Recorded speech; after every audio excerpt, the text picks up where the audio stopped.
La France est peuplée et construite par l'immigration. Ce fait historique a souvent été source de tensions, mais notre pays a toujours été, que ses habitants et ses responsables politiques l'aient voulu ou non, une terre d'asile, de transit, d'installation, un espace ouvert aux influences, aux différences, mais aussi aux synthèses. Pourquoi l'immigration est-elle un sujet si sensible? L'immigration touche à la question du peuplement, à celle de la culture, de l'identité, à la conception même de l'État-nation. Elle s'inscrit dans notre environnement, notre quotidien, dans la langue, les pratiques culturelles au sens large, mais aussi dans l'économie. Ce n'est donc pas une mince affaire et ce n'est pas une réalité à part.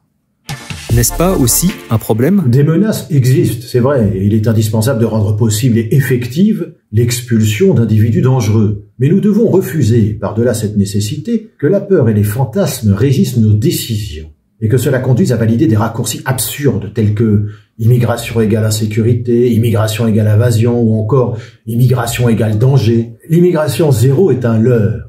La préférence nationale, un slogan discriminatoire. La thèse de l'appel d'air, un mythe. À l'inverse, l'idée d'une ouverture totale des frontières est une aberration. Il est donc urgent de sortir de l'hystérisation des débats et de ces postures idéologiques dangereuses.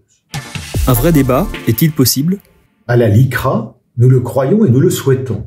Nous appelons à l'organisation d'une convention citoyenne. Un sujet si important au regard de notre histoire, de la réalité sociale, mais aussi de notre économie, par l'apport de la force de travail indispensable que représente l'immigration, un sujet donc si important ne peut être relégué au rang de la caricature. Il doit au contraire faire l'objet d'une approche rationnelle, rigoureuse, documentée, à l'abri des fake news et des récupérations politiques ou idéologiques diverses.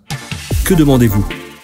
Nous appelons à une politique migratoire ambitieuse, qui ne fragilise pas la situation des immigrés en France. Ne rendons pas plus vulnérables ceux qui le sont déjà par un déracinement initial.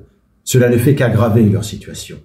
Et la loi ne peut servir à instiller un double standard et à faire peser sur ceux qui viennent d'ailleurs un éternel soupçon. Ne renonçons pas à nos valeurs humanistes, à nos principes républicains. Redonnons corps, au contraire, à l'idéal d'intégration par un volontarisme politique réaffirmé.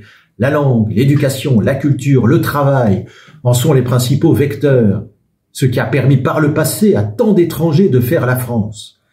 Générosité et responsabilité, dans le cadre d'une politique européenne ambitieuse. Ne cédons rien sur les exigences républicaines.